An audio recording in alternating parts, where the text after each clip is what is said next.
Life After Prison. By Silencio, Kabanata 6. Hindi mo siya kilala. Napakunot ang noo ni Maurice nang makita ang nagtatakang mukha ni Severin. Hindi siya naniniwala na may tutulong sa kanilang pamilya sa hindi malamang dahilan. Umiling si Severin. Nakita mo na ba ang hitsura niya? Umiling si Judith at sinabing, hindi. Sa tuwing darating siya para magpadala sa amin ng pera, kakatok siya ng 2 beses sa pinto at aalis ka agad. Nakita na namin ang kanyang mukha, at ang pinaka nakita namin ay ang kanyang rear figure habang nakasakay siya sa isang electric bicycle. Hindi rin siya dumarating ng pare-parehong oras. Minsan sa umaga, minsan sa gabi, ngunit sa pangkalahatan ay darating siya sa paligid ng 15 o 16 ng bawat buwan. Tumanggaw si Severin. Huwag kang mag-alala, ibabalik ko talaga ang pabor sa mga tumulong sa atin. Matapos tiyakin sa kanila na hindi niya malilimutan ang kabaitan ng lahat, huminto sandali si Severin bago sinabi sa kanyang mga magulang. Tigilan mo na ang pagpupulot ng basura para ibenta, nanay. At huwag ka na ring magtrabaho sa construction site, tatay. Ngayong nakabalik na ako na ang bahala sa inyong dalawa simula ngayon. Ngumiti ng mapait si Maurice. Hindi mangyayari iyon. 50 pa lang ako ngayon, at dapat tumulong akong kumita ng pera habang kaya ko pa. Maraming oras para magpahinga kung sa wakas ay hindi ko na kaya. Sinabi ni Judith. Tama siya. Kailangan mo ng pera pagkalabas mo sa bilangguan. Saan tayo kukuha ng pera kung hindi tayo magtatrabaho? Sandaling nag-isip si Severin at nakangiting sabi. Magpahinga na muna kayong dalawa simula ngayon. May pera tayo, kaya hindi na kailangang mag-alala kayong dalawa. Marami pa namang pera ang natitira sa ibinigay sa akin ng mapagbigay na lalaking iyon. Hindi ako matutuwa kung mamumulot ka pa rin ng basura para ibenta at magtrabaho si tatay sa construction site. Nang makita ang bahagyang naiinis na tingin ni Severin, ngumiti si Judith at sinabi. Sige, sige. Dapat kaming magpahinga ng kaunti ngayong bumalik ka na. Nabayaran na rin ang perang inutang kay Easton, kaya nakahinga na kami ng maluwag. Tumingin si Severin kay Maurice, at sinabi. At saka, kailangan magpahinga ni tatay. Ang kanyang mga kalamnan sa baywang ay napuwersa nitong mga nakaraang araw, at siya ay nagdurusa sa pananakit ng ibabang bahagi ng likod. Kung ito ay magpapatuloy, ang kanyang kalusugan ay patuloy na lalala. Hindi ito katumbas ng halaga. Paano mo nalaman na masakit ang likod ko? O kaya'y ang aking mga kalamnan ay nangangawit? Si Maurice ay may pagtataka, dahil hindi niya binanggit ang kanyang mga sakit kay Judith. Sa katunayan, sumakit ang likod niya sa nakalipas na 2 araw, ngunit hindi siya nagpunta sa ospital dahil sa takot na gumastos ng pera. Sa huli, nagpasya siyang tiisin ang sakit sa pag-asang gagaling ito pagkatapos ng ilang araw. Bakit hindi mo sinabi sa akin, Maurice? Galit na pinandilatan ni Judith si Maurice at pinarusahan ito. Mas mahalaga ba ang pera o ang iyong kalusugan? Ano ang gagawin ko kung bumagsak ka bago bumalik si Severin? Hindi naman ganoon kaseryoso. Nagpaplano akong kumuha ng pampatanggal ng sakit sa loob ng ilang araw at ilagay ito. Awkward na ngumiti si Maurice. Dapat tumigil ka na sa trabaho sa construction site simula bukas. Tungkol sa baywang mo naman, may pamahid ako dito. Pwede mo na muna itong ipahid. Sa tansya ko, aabutin ng ilang araw bago iyan tuluyang gumaling. Ngumiti si Severin, inilagay ang kamay sa bulsa ng pantalon, at naglabas ng isang maliit na bote ng pamahid, na ibinigay niya kay Maurice. Ganoon ba? Haha, ang galing niyan. Makakatipid ako sa pain relieving patch. Tumawa si Maurice. Parehong masayang-masaya ang matandang mag-asawa pagkabalik ni Severin. Uminom ng maraming alak si Maurice ng gabing iyon at nakipag-chat kay Severin ng matagal. Kinaumagahan, bumangon si Maurice at nagunat ng bewang. Masakit man para sa kanya kapag naglalakad, natuklasan niyang hindi na ito masakit. Ilang beses niyang hinawakan ang kanyang baywang at kinumpirma na wala talagang sakit. Magaling na yata ang bewang ko, Judith. Hindi na masakit. Mabilis na gin-icing ni Maurice si Judith. Talaga. Parang himala iyon. Sinabi mo sa akin na ang sakit ng pagpahid ko sa bewang mo kagabi. Talaga bang gumaling ito sa loob lang ng isang gabi? Medyo nahirapang paniwalaan si Judith. Si Severin ay may nakilalang talagang kamangha-manghang tao. Makakapagpahinga na tayo sa wakas. Ngumiti si Maurice, at saka sinabi. Bibisita ako sa construction site mamaya at sasabihin ko sa foreman na bayaran ko ang sweldo ko, dahil hindi na ako pupunta doon. Sige, pupuntahan ko kung nagising na si Severin. Lumabas tayo at kumuha ng tinapay mamaya. Oras na para kumain tayo ng masarap para sa almusal. Nang maisip ni Judith ang pagbabalik ni Severin, tila mas bata ito ng ilang taon. Puno ng mga ngiti ang mukha niya, at mukhang mas energetic siya kaysa dati. Ilang sandali pa ay bumalik na si Judith sa kwarto. Maaga talagang nagising ang batang iyon ngayon. Tiyak na lumabas siya at namili ng mga damit. Hayaan mo na siya. Sa wakas ay makakapagpahinga na tayo at makakapag-relax ng kaunti kung makakakuha siya ng magandang trabaho at mapanatili ito. Bumantong hininga si Maurice at muling sinabi. Magpapahinga ako ng ilang araw bago tingnan kung makakahanap ako ng trabaho na hindi masyadong nagpapahirap sa akin. Noong mga oras na iyon, lumabas si Severin para mamasyal sa isang parke na hindi naman kalayuan sa bahay.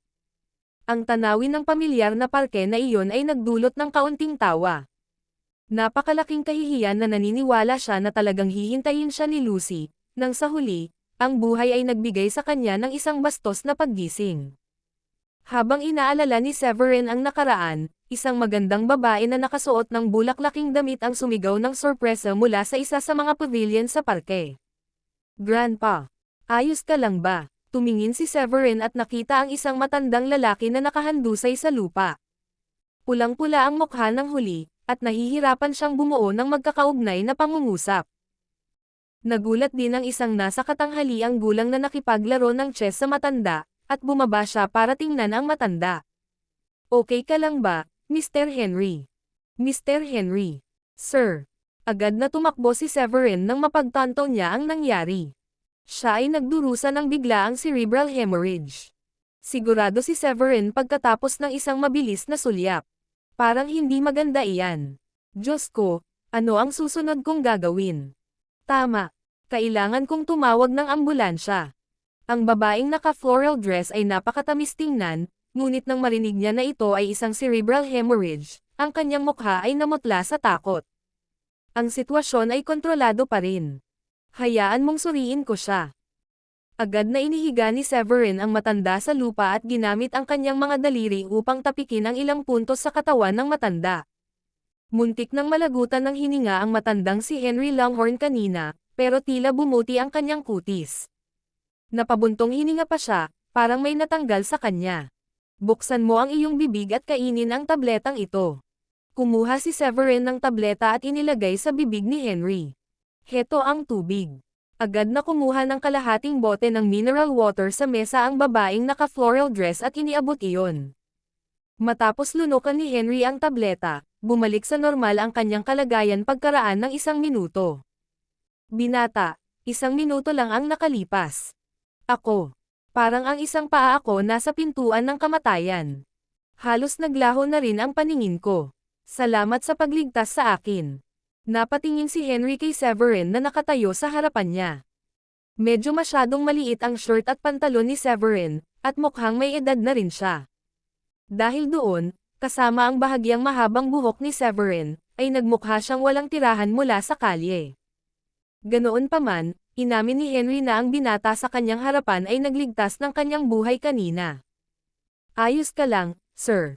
Sa oras na iyon, ang mga bodyguard na nakaitim na suit na naghihintay sa kalye ay sa wakas ay nagpasya na pumunta. Tinanong ng kanilang pinuno kung ayos lang ang matanda. Okay na ako ngayon, salamat sa tulong ng binatang ito.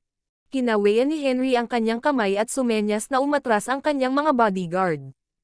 Talaga bang nagdusa si Grandpa ng cerebral hemorrhage? Anong klaseng gamot ang ibinigay mo sa kanya? Napakunot naman ang noo ng apo ni Henry na si Charmaine at may pagdududang nakatingin sa binata sa kanyang harapan. Hindi niya alam kung ano ang gagawin sa gulat niya kanina, kaya hinayaan na lang niyang gamutin ng binata ang kanyang lolo. Pagkatapos niyang kumalma, nagsimula siyang mag-alala tungkol sa kanila. Pwede bang nagmamarunong lang ang lalaki ito? Paano kung si Grandpa ay hindi nagdurusa ng cerebral hemorrhage? Paano kung may ibang motibo ang lalaking ito? Pagkatapos ng lahat, ang mga Longhorn ay may mataas na katayuan sa Brookborn. Nagdududa ka ba sa aking kakayahang sa panggagamot? Kumunat ang noo ni Severin na tila hindi nasisiyahan. Life After Prison, Kabanata 7. Gulat na gulat si Charmaine, hindi pa banggitin ang kaunting pagkadismaya, nang kausapin siya ni Severin sa ganoong tono. Hinatak niya ang mahabang mukha at ngumiti ng peke habang sinasabi. Bawal ba akong magtanong kung anong gamot ang ibinigay mo sa lolo ko? Ito ang unang pagkakataon na nakakita ako ng cerebral hemorrhage na ginagamot ng walang operasyon. Hindi ba't isang himala na maaari mong gamutin ito ng may kaunting pressure dito at doon, kasama ang isang tableta? Matapos tanungin si Severin, iniunat ni Charmaine ang nakabukas na palad sa kanya at humingi ng higit pang mga sagot. Doktor ka ba? Mayroon ka bang sertipiko ng kwalipikasyong paramedikal? Ipakita mo sakin. Umiling si Severin. Wala ako, at saka, hindi naman siguro sila importante. Ang mahalaga na iligtas ko ang lolo mo na ginawa ko naman, di ba? O mas sabik kang makita siyang patay. Tinitigan siya nito saglit bago nagpatuloy. Hindi ako mapakali na ipaliwanag ang sarili ko sa iyo. Napakababaw ng iyong kaalaman sa mundo kung ito ang unang pagkakataon na nakakita ka ng ganito. Ikaw. Sumabog sa galit si Charmaine habang nagngangalit ang kanyang mga ngipin at sinabi. May idea ka ba kung sino ang kausap mo? Hindi rin kita kilala. Nakangiting-ngiting sabi ni Severin kay Charmaine. Kausap ko ang isang hindi makatwirang babae. Bakit? Maliit ka. Sa sobrang galit ni Charmaine ay naikuyom niya ang kanyang mga kamao at galit na pinandilatan si Severin. Naniniwala ka bang papapuntahin ko ang mga bodyguard ko at turuan ka ng leksyon? Napakabastos mo. Bakit bawal akong magtanong kung ano ang ibinigay mo sa lolo ko? Ito ay isang nakapagliligtas buhay na miracle pill. Sapat na ba iyon para sa iyo ngayon?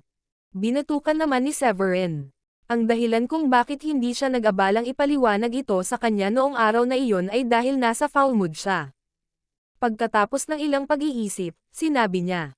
Kung alam kong magpapakita ka ng ganitong ugali sa akin pagkatapos kong iligtas ang lolo mo, siguro dapat na lang akong umatras at maghintay na tumawag ka ng ambulansya. Sa ganoong sitwasyon, baka manigas at malamig ang katawan ng lolo mo. Charmaine, may lisensyang medikal man o wala ang binatang ito, at hindi rin mahalaga ang pangalan ng gamot na ibinigay niya sa akin kanina. Ang mahalaga ay nailigtas niya ako, kaya't pakiusap, subukang makipag-usap sa kanya ng mas mabuti. Nagsalita si Henry sa wakas. Pero Grandpa, galit na galit si Charmaine, pero ang mga paalang ang naipapadyak niya na parang naglalayaw na bata. Ano ang iyong pangalan, aking kaibigan? Nakangiting tumingin si Henry kay Severin at nagtanong. Severin. Severin Fulet. Walang pakialam na sabi ni Severin.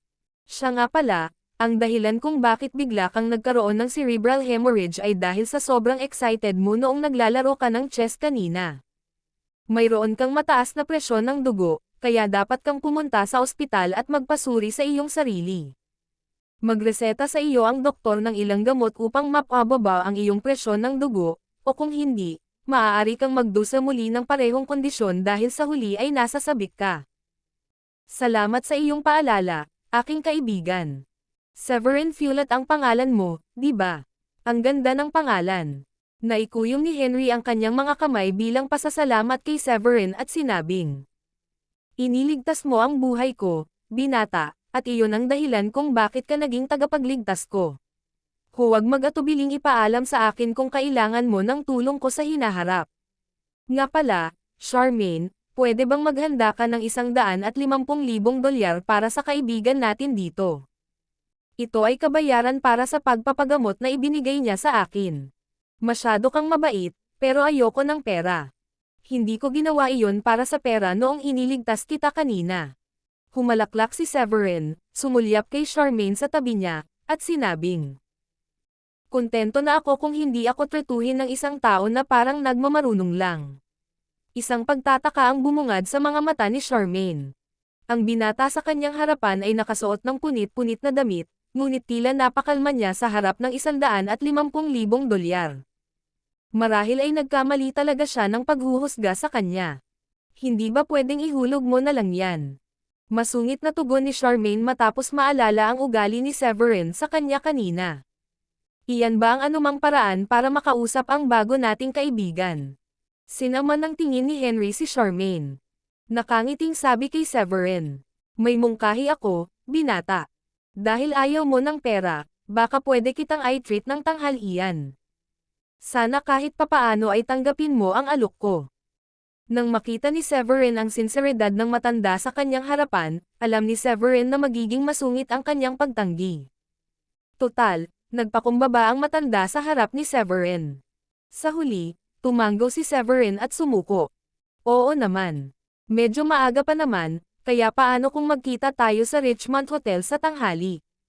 Pagdating mo, ipaalam mo lang sa front desk na bisita ka ni Henry Langhorne. Ngumiti si Henry ng totoo. Nakuha ko. Magkita tayo mamaya. Tumanggo si Severin, saka tumalikod at umalis. Grandpa, sigurado ka ba talaga sa sinasabi ng lalaking iyon? Ang lahat ba ng tagapagligtas ay nagbibihis sa gayong maruming damit? May pagdududa pa rin si Charmaine nang tingnan niya ang likurang anyo ni Severin. Akalain ko rin na kung kinuha niya ang pera na inaalok sa kanya. At malamang naisip ko rin na siya ay isang taong may kaalaman sa medikal na nagkataong alam kung paano gamutin ang aking sakit ngunit na naisin din ng kabayaran. Gayunpaman, kailangang may higit pa sa nakikita kung maaari niyang baliwalain ang pera. Ngumiti ng mahina si Henry bago nagpatuloy. At saka, maglalakas loob ka bang sumugal sa sitwasyong binanggit niya kanina? Paano kung totoo ang sinabi niya? Paano kung namatay ako sa ambulansya sa kalagitnaan ng paglalakbay sa ospital? Bukod dito, mayroon siyang isang hindi kapanipaniwalang malakas na kakayahan. Sa wakas, confident na sabi ni Henry. Naramdaman ko ang isang bakas ng true energy noong inilagay niya ang kanyang mga daliri sa mga pressure point ng aking katawan kanina. True energy. Napabuntong hininga si Charmaine nang marinig iyon. Saglit na nabigla ang nasa katanghali ang gulang na kalaban ni Henry sa chess kanina, at sa wakas ay naunawaan na niya kung bakit naging ganoon kagalang si Henry sa pakikipag-usap sa binata kanina. Tara na, Grandpa. Tama na ang chess para sa araw na ito. Hayaan mong dalhin kita sa ospital para magpa-check up. Medyo nag-aalala pa rin si Charmaine. Tumanggo si Henry, at mabilis na pinaandar ang mga bodyguard, at magkasama silang nakarating sa pinakamagandang pribadong ospital sa Brookbourne. Sa panahon ng check-up, tinanong ni Charmaine ang medical director ng ospital, si Dr. Russell Barker. Dr. Barker, maayos ba ang brain cell ng lolo ko? Tiningnan ng mabuti ni Russell ang scan at sinabi sa tonong may pag-aalinlangan. Mukhang hindi ito tama. Kung titingnan natin sa itaas, halatang pumutok na ang mga daluyan ng dugo sa utak ni Henry. Umagos ang dugo ngunit hindi gaano, kaya ang pinsala sa utak ay medyo minimal. Ngunit buo ang mga daluyan ng dugo dito. Ano ang ibig sabihin? Nagmamadaling tanong ni Charmaine. Ibig sabihin, ang mga daluyan ng dugo ay mahimalang mabilis na gumaling pagkatapos ng cerebral hemorrhage. Wala akong paliwanag para dito. Paano ito nangyari? Ito ay isang tunay na himala. Bulalas ni Russell. Nagkatinginan sina Charmaine at Henry at naalala ang gamot na ibinigay ni Severin kay Henry kanina. Dr. Barker, may kailangan pa bang pansinin? Kailangan bang ma-hospital ang aking lolo? Humingi ng kumpirmasyon si Charmaine matapos itong pag-isipang sandali. Nakangiting sabi ni Russell. Hindi na talaga kailangan. Ang dugo ay hindi nakaapekto sa cranial nerves ng iyong lolo. Medyo mataas ang blood pressure niya, kaya magre-reseta ako ng gamot para mapababa ito. Ibalik mo na lang dito ang lolo mo para sa pagsusuri isang buwan mula ngayon. Maliban doon, sa tingin ko ay wala nang magiging problema. Siya nga pala, Dr. Barker.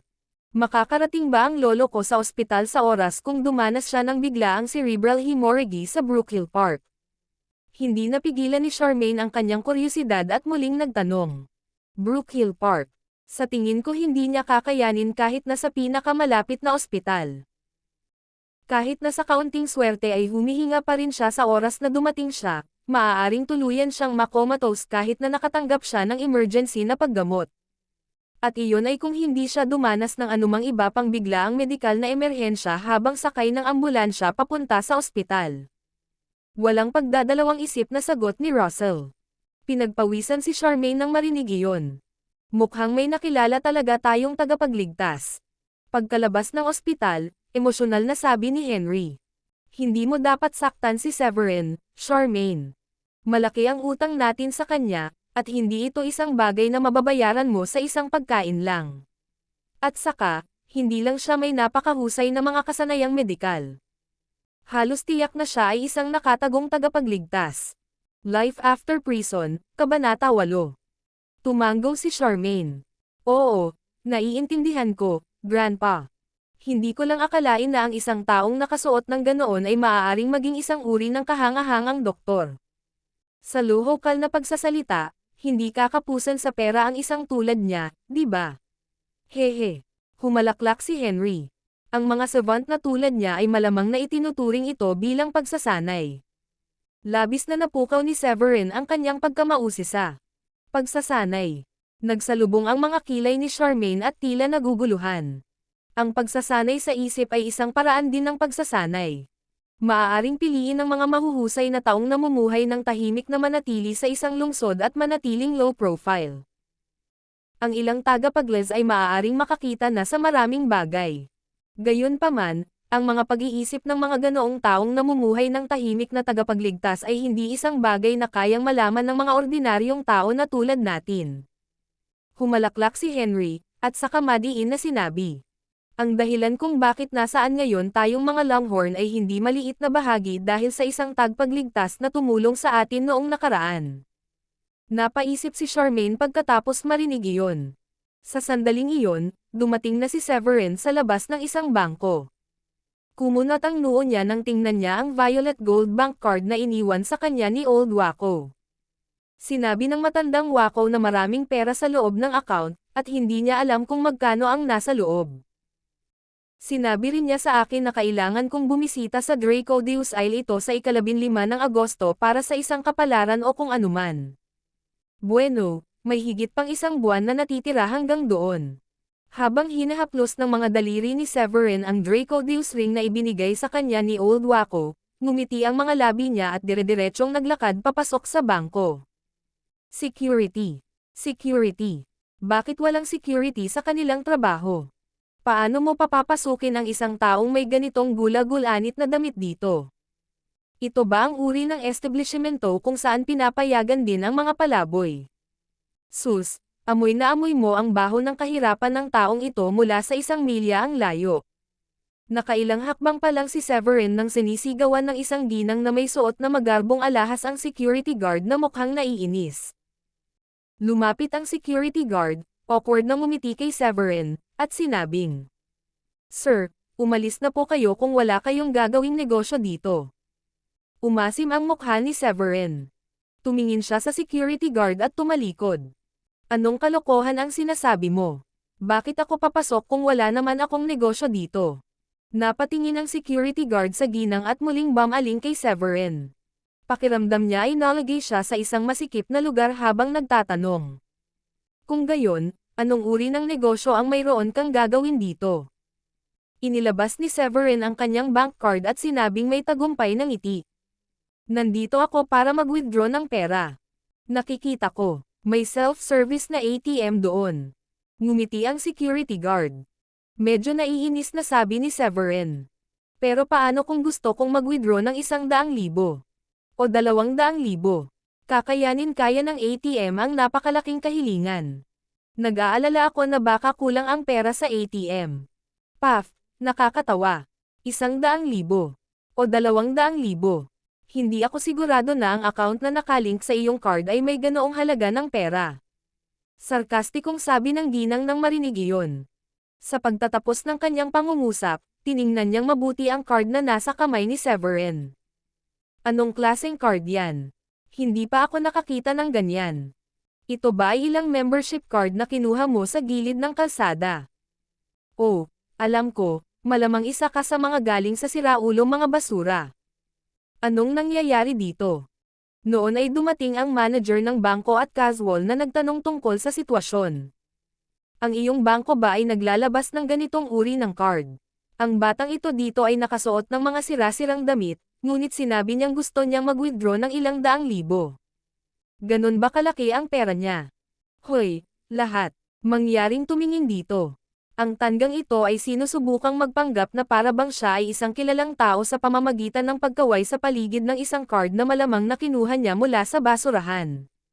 Bakit hindi pa siya pinapalayas ng security ang palaboy na ito? Nakakainis siya sa mata. May kasamang 2 bodyguard ang ginang, at napakalakas ng kanyang mga sigaw na nakakuha ng atensyon ng halos lahat ng naroon. Si Severin, gayunpaman, ay wala sa mood na libangin ang kanyang kalokohan. Humakbang siya, sinampal sa mukha ang babae, at sinabing, "Maaaring medyo madumi ang aking mga damit dito at doon, ngunit ako ay 1,000,000 beses na mas mahusay kaysa sa isang taong may pusong kasing itim ng sa iyo." Laking gulat ng ginang, at hindi makapaniwalang sinampal siya ni Severin. Maya-maya pa ay kumabog na ang dibdib niya dahil sa galit at tinuro niya si Severin habang sinasabi, "Tingnan mo, sinampal lang ako ng bastos na ito. Pambihirang kasumpa-sumpa. Hindi mo ba alam kung sino ako? Hindi ko kailangan malaman kung sino ka para sampelan ka." Nakangiting ngumisi si Severin at may mapang-asar na mukha, na para bang tumitingin sa isang payaso. Kung ang mga pinakamataas na individual tulad ng 4 Great War Hero ay ibinatay ang kanilang mga aksyon sa kanyang kalooban, wala siyang dahilan upang matakot sa ilang mayamang babae mula sa isang maliit na lungsod. Sinusubukan mo bang bugbugin ang sarili mo? Siya ang asawa ng presidente ng Eastshine Group, si Preston Kingsley. Saan ka nakakuha ng lakas ng loob para sampelan siya? Ang 2 bodyguard ay agresibong sumugod. Sa isang matangkad at matatag na figure, mayroon silang nakakatakot na kalmado sa kanilang mga mata at tila talagang sanay sa pakikipaglaban sa kamay. Ang Eastshine Group. Mukhang nabigla si Severin, ngunit nakita niya kaagad siyang ngumisi at sinabi, "Hindi tumutunog ang kampana. Ikaw ang humihingi nito." Nagkatinginan ang 2 bodyguard, humakbang pasulong, at sunod-sunod na sinuntok si Severin. Gayunpaman, itinaas ni Severin ang kanyang paa at naghatid ng 2 magkasunod na sipa sa magkabilang bodyguard. Tuluyan na silang bumagsak sa lupa habang nakahawak sa dibdib sa sakit. Ang mayamang babae ay pinananatili ang kanyang mapagmataas na ekspresyon sa buong panahon, ngunit nang makita niya ang 2 bodyguard na bumagsak sa lupa at nahihirapang bumangon, siya ay natakot kaya napaupo siya sa lupa at napasigaw. Siya. Inaatake niya kami. Isara mo yang bibig mo o sisipain din kita." Itinaas ni Severin ang kanyang paa, natakot ang babae na isara ang kanyang bibig. Nanginginig din ang magkabilang paa niya. Makalipas ang ilang segundo, nagsalita si Severin na may kakaibang ekspresyon. "Oh, di ba sabi mo asawa ka ni Mr. Preston Kingsley, president ng Eastshine Group? Paano mo mapahiya ang iyong sarili ng ganito? Sobrang nakakahiya. Hoy, lahat, tingnan." Binasa niya ang sarili sa lobby ng bangko. Siya ay dapat na isa sa mga mula sa siraulong basura. Ibinaba ng ginang ang ulo at nakitang basang-basa ang kanyang palda. Naiihi siya sa sarili dahil sa takot. Ako. Nakaramdam siya ng sobrang hiya at galit na gusto niyang tumayo at tumakas sa eksena, ngunit kasi simula pa lang niyang bumangon nang matakot siya sa titig ni Severin na muling maglupasay. Hahaha. Nagtawanan ang ilang mga nanood matapos makita ang babae na basa ang sarili ng ihi dahil sa takot. Nagulat ang manager kanina sa sunod-sunod na pangyayari at agad na hinanap ang branch director ng bangko. Maya-maya, lumapit ang isang lalaking nakasuot ng gold-rimmed eyeglass. Siya po iyon, sir. Siya ang gumagawa ng gulo dito." Ang babaeng manager ay nakatayo medyo malayo kay Severin at itinuro ito sa takot. Ang direktor ng sangay ay tila nagalit noong una, ngunit nang makita niya ang bank card sa kamay ni Severin, nakaramdam siya ng labis na takot anupat nang inig pa siya. Isang Vavava. Violet Gold Kakaka. Card. Napatingin si Severin sa lalaki. Sineseryoso ba ninyo ang isang taong nauutol na maging presidente? Sinikap ng direktor ng sangay na kumalma ang lahat at sinabi kay Severin. Hello, sir. Maligayang pagdating sa aming bangko. Maaari ko bang makuha ang Karangalan na pagsilbihan ka ng personal. Sir, ano itong violet gold card na sinasabi mo? Bakit hindi ko pa ito narinig dati?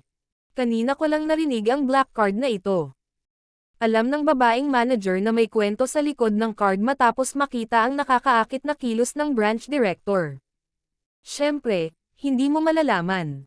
Hindi mo malalaman kahit gusto mo. Wala pang 10 sa mga card na ito ang naibigay ng ating bangko, at bawat isa sa kanila ay nasa kamay ng mga makapangyarihang tao. Ito ay hindi ang uri ng bagay na maaari mong maging pag-aari dahil lamang sa ikaw ay mayaman. Kahit na ang mga may net worth na bilyon-bilyon ay hindi kinakailangang magkaroon ng pribilehiyo na magmay-ari ng card na ito. Sabi ng branch director sa manager. Nang marinig ito ng babaeng manager ay nanghina ang kanyang mga paa at muntik na siyang matamba sa lupa. Ang violet gold card ay ang pinakamataas na antas ng bank card na inisyo ng kanilang punong tanggapan, at mayroon lamang 10 tulad ng mga bank card na umiiral ngunit isa sa mga bank card na iyon ay nagkataong lumitaw sa isang maliit na lungsod tulad ng Brookborn. Natigilan sandali si Severin, saka muling sumimangot. Anong kalokohan? Talaga bang naglalaman ito ng ganoon kalaking pera? Sinabi sa akin ng matandang loko na iyon na may ilang pera sa bank card para gastusin ko. Life after prison, Kabanata 10. 10 lang ang umiiral.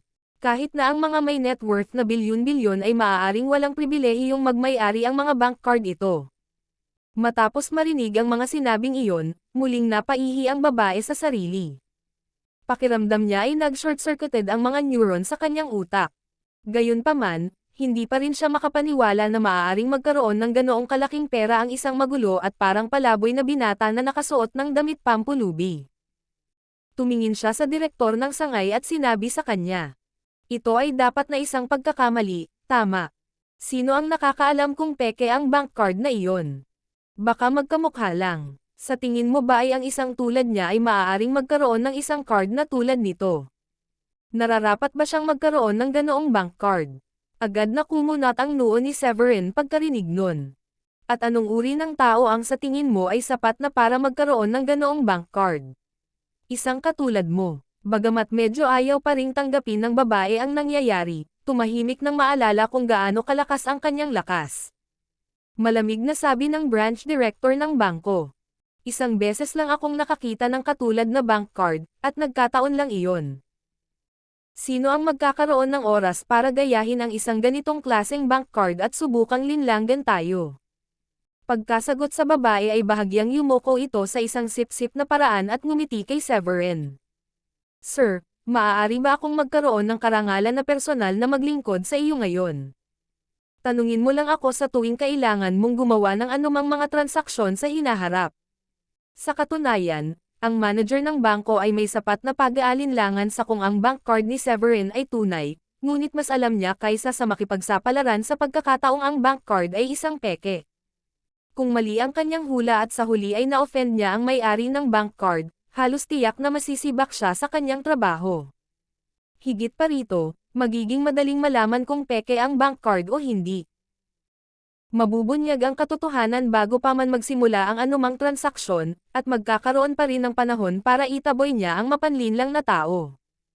Well, ang bagay ay, hindi ko alam kung gaano karaming pera ang nasa loob ng bank card na ito. Ibinigay ito sa akin ng iba, at pumunta ako dito dahil gusto kong suriin ang balanse.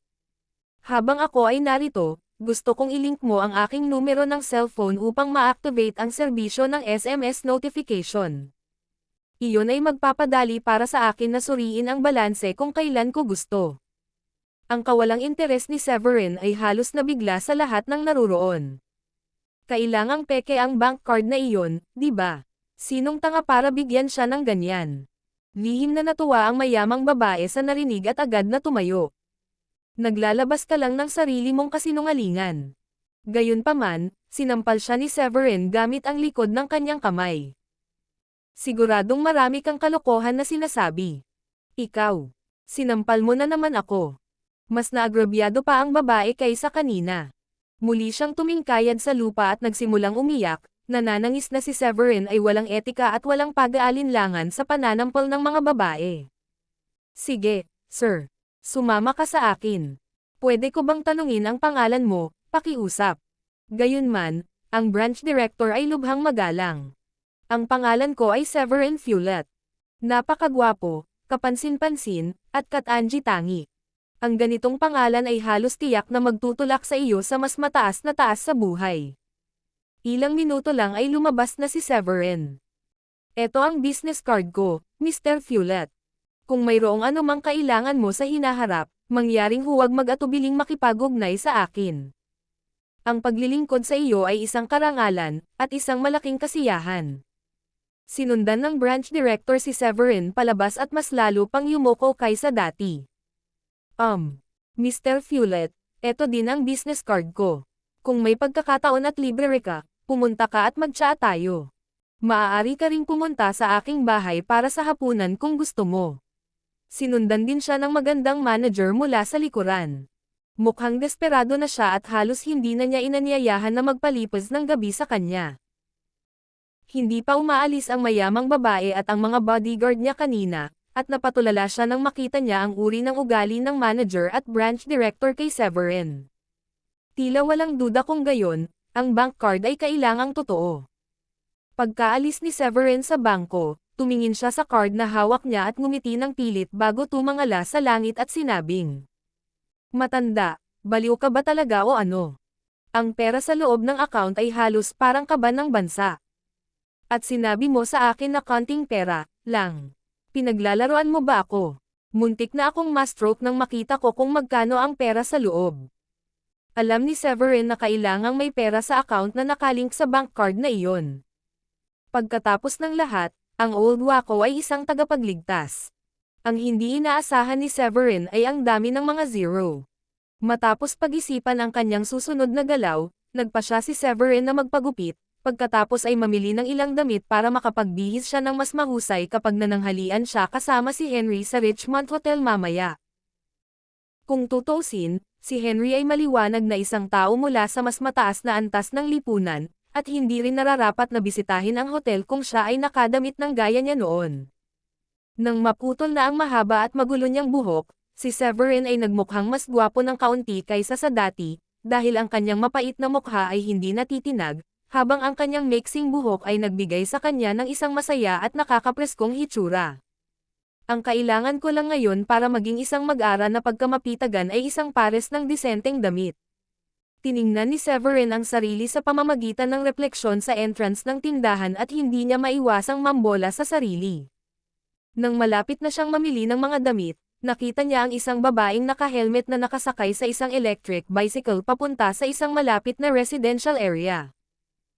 Nang makita ang kanyang rear figure, itim na buhok, at ang disenyo ng electric bicycle, biglang natauhan si Severin. Siya iyon. Tunay nga, ito ay walang iba kundi ang babaeng nakita niyang nagdala ng isang sobrang puno ng pera sa kanyang bahay noong gabing iyon, siya rin ang lihim na tumutulong sa kanyang mga magulang. Kaagad siyang nagudyok sa pag-usisa upang alamin ang pagkakakilanlan ng babae, pati na rin ang dahilan kung bakit ito tumutulong sa kanyang pamilya. Nang makitang papasok na siya sa residential area, agad siyang sinundan ni Severin mula sa malayo. Medyo luma na ang mga bahayan doon, at pagkatapos ay parada ng babae ang kanyang electric bicycle sa ibaba, hinubad niya ang kanyang helmet at hinayaan ang kanyang buhok. Napabuntong hininga si Severin sa magandang buhok at side profile ng babae, dahil bahagyang nagulat siya nang makitang isa itong napakagandang babae. Nako, hindi niya maalala kung sino siya. Dati na niyang iniisip kung kamag-anak ba siya o dating kaklase, ngunit mukhang hindi iyon ang nangyari. Nagmamadaling umakyat ang babae na may dalang maliit na cake. Palihim na sumunod si Severin nang hindi gumagawa ng ingay. Pagkarating ng babae sa ikatlong palapag, binuksan niya ang pinto ng kanyang unit at pumasok. "Celine, bumalik na ako. Nagdala ka rin ng cake." "Ay, may cake. Salamat inay." Parang bata na boses ang sabi mula sa loob ng unit, at malamang na anak ng babae ang bata. Nakaramdam ng hindi maipaliwanag na pagkabigo si Severin matapos malaman na may anak na babae ang kabilang partido. Ang ganda talaga ng babae, at pakiramdam ni Severin na halos walang bahid ang kagandahan nito nang masulyapan niya ito sa gilid kanina. Bilang karagdagan, siya ay nagkusa na tulungan ang kanyang mga magulang sa loob ng maraming taon, na nagpapakita na siya ay mabait sa puso. Kung single lang siya, iisipin ni Severin na pakasalan siya at bigyan siya ng kaligayahan. Sa kasamaang palad, tila mayroon na siyang anak na babae na mga 3 o 4 na taong gulang. Pagpasok ng babae sa kwarto ay hindi niya isinara ang pinto dahil may bitbit itong isang buong bag ng gulay kasama ang cake. Ikinawit lang niya ang pinto gamit ang kanyang paa upang subukang isara ito, ngunit nanatili ang isang kasing laki ng daliri na puwang dahil hindi ito tuluyang nakasara. Tumayo si Severin sa labas ng pinto at tumingin sa may siwang upang subukang makita ang mukha ng babae, dahil baka maalala niya kung sino ito kapag nakita niya ito sa harap sa halip na sa gilid lamang. Lumabas ang babae mula sa kusina matapos ilagay ang mga gulay doon, at tinapik-tapot niya ang ulo ng kanyang kaibig-ibig at bilog na mukha na anak na babae habang sinasabing mapagmahal. Nakalimutan ko yung birthday mo kasi sobrang busy ko kanina. Dahil day off ko ngayon, naisipan kong bigyan ka ng isang espesyal na pagdiriwang ng kaarawan at bilhan ka ng cake para makabawi ako sa iyo. Masaya ka bang marinig iyon? Ako ay, salamat inay. Puno ng ngiti ang mukha ni Celine, ngunit hindi nagtagal ay sumimangot siya at nagpout. Masungit na tanong niya.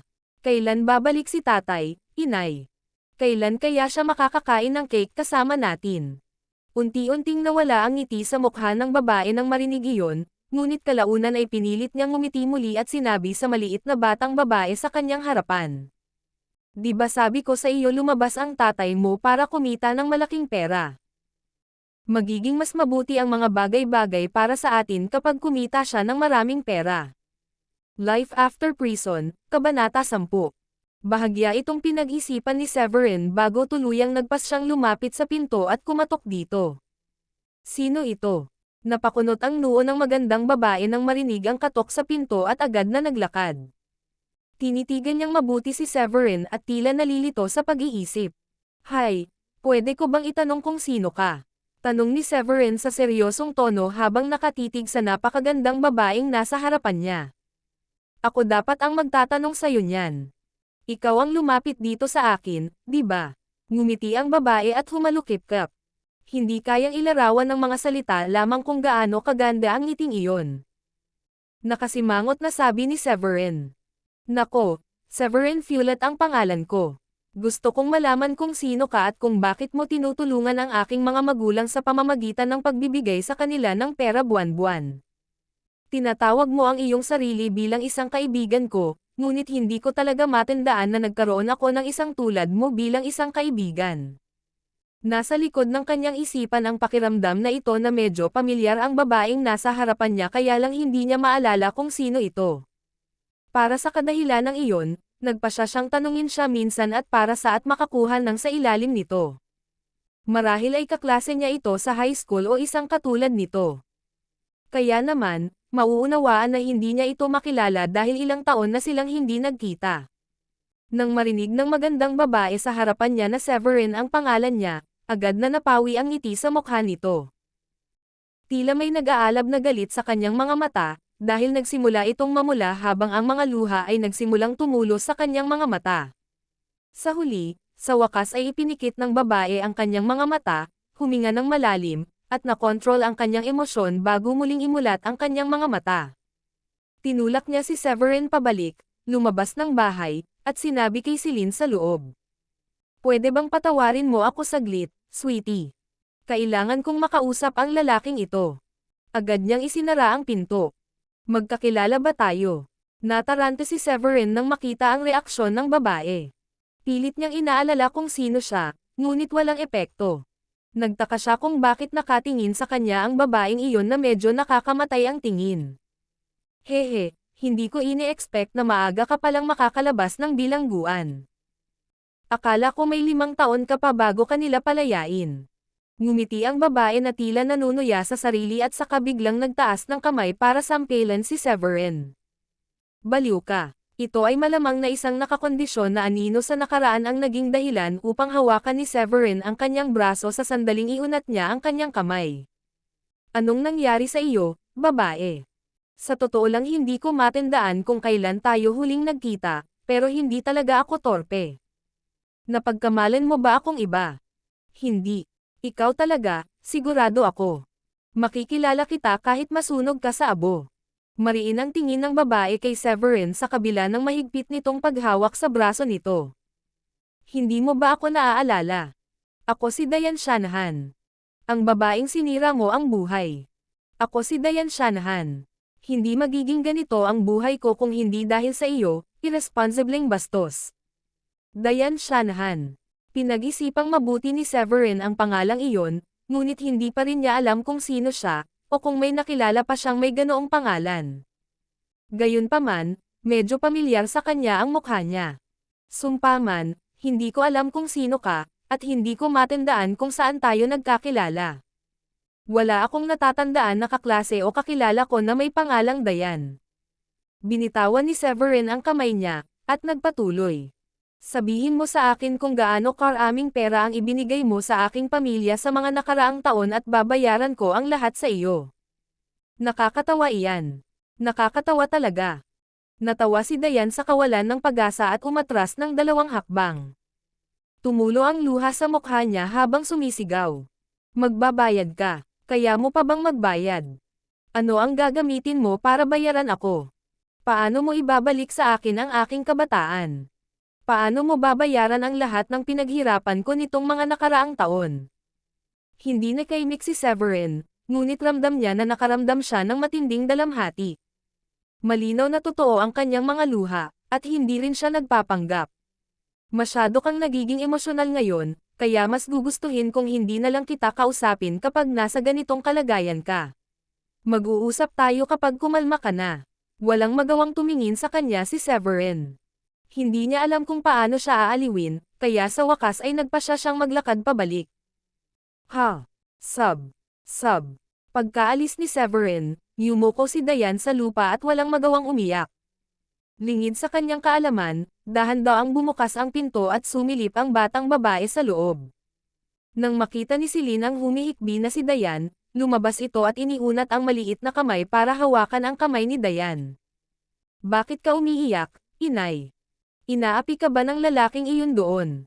Huwag kang umiyak, inay. Naluluha si Celine habang nagsasalita. Umangat ang ulo ni Diane, pinunasan ang mga luha, at tuluyang hinawakan ang ulo ni Celine habang sinasabi. Okay, Celine, hindi ako iiyak. Hindi ka rin dapat umiyak, okay? Sige. Masunurin namang tumango si Celine. Celine, mismo na ba talaga ang tatay mo? Hindi naiwasang magtanong ni Diane nang tingnan niya ang kanyang kaibig-ibig na anak na babae. Tumango si Celine. May mga tatay ang ibang bata, kaya gusto ko rin ng tatay. Ayokong maging anak na walang ama. Nang marinig iyon, tumayo si Diane, muling huminga ng malalim, at sinabi kay Celine. Paano kung manood ka ng TV? Malapit nang bumalik ang iyong ama. Mamaya, sasanduan ko siya at ibabalik kasama natin. Maaari nating ipagdiwang ang iyong kaarawan ng magkasama at kumain ng cake. Gusto mo ba iyon? Totoo ba yan? Nang marinig ni Celine ang sinabi ng kanyang ina, nanlaki ng husto ang kanyang malalaking mata sa sandaling iyon at tuwang-tuwang ipinalakpak niya ang kanyang maliliit na kamay habang naglalambing. Yay! Uuwi na si Itay. Bibili ba siya ng mga laruan? Bibili siya ng maraming laruan. Nakaramdam si Diane ng kirot sa kanyang puso. Siya ay nagsisinungaling sa kanyang anak na babae noon pa man, na sinasabi na ang kanyang ama ay nagtatrabaho sa isang lugar upang kumita ng malaking pera upang makabalik ito at bilhan siya ng maraming laruan. Mukhang inaabangan talaga ni Celine ang pagkakaroon ng ama sa tabi niya. Okay, Celine. Hahanapin ko ang tatay mo. Manatili ka na lang sa bahay at manood ng TV, okay? Binuksan ni Diane ang telebisyon para kay Celine at isinara ang pinto pagkaalis niya. Diane Shanahan. Diane Shanahan. Kalokohan. Sino itong Diane Shanahan? Naglalakad si Severin sa kalsada na may pagtataka sa mukha. Napakamot siya ng ulo ngunit hindi niya maalala kung sino si Diane Shanahan. Nababaliw na ba ako? Ngumiti ng mapait si Severin at kalaunan ay sinabi. Parang hindi naman. Baka may nakilala lang akong baliw na babae. Biglang huminto ang isang Audi A4 sa unahan ni Severin. Matapos igulong ang bintana ng taong nasa loob ng sasakyan, Isang magandang babae na maikli ang buhok ang dumilat at tumingin kay Severin. Severin. Ikaw talaga. Queen. Queen Jansen. Mula sa kolehiyo. Sandaling natigilan si Severin, at mabilis niyang naalala na kaklase pala ang babae noong college days niya. Lumingon ang lalaking nagmamaneho ng sasakyan at ngumiti kay Severin. Matagal na rin, Severin. Hindi napigilan ng mga kaklase namin na magkwento tungkol sa nangyari sa inyo. Walang sino man sa amin ang umasa na ang isang nangungunang estudyante na tulad mo ay mapupunta sa bilangguan. At nakakagulat pa na makitang nakalaya ka na. Dapat ay nakatanggap ka ng pinababang sentensya pagkatapos mong kumilos doon. Pagkatapos, nag-isip sandali ang lalaki at idinagdag. 5 taon na diba? Thirst. 5 mahabang taon. Ni hindi ko maisip ito. Paano ba ang lasa ng pagkain sa bilangguan? Ikaw lang sa klase namin ang nakaranas nito, kailangan mong sabihin sa amin kung ano ang lasa.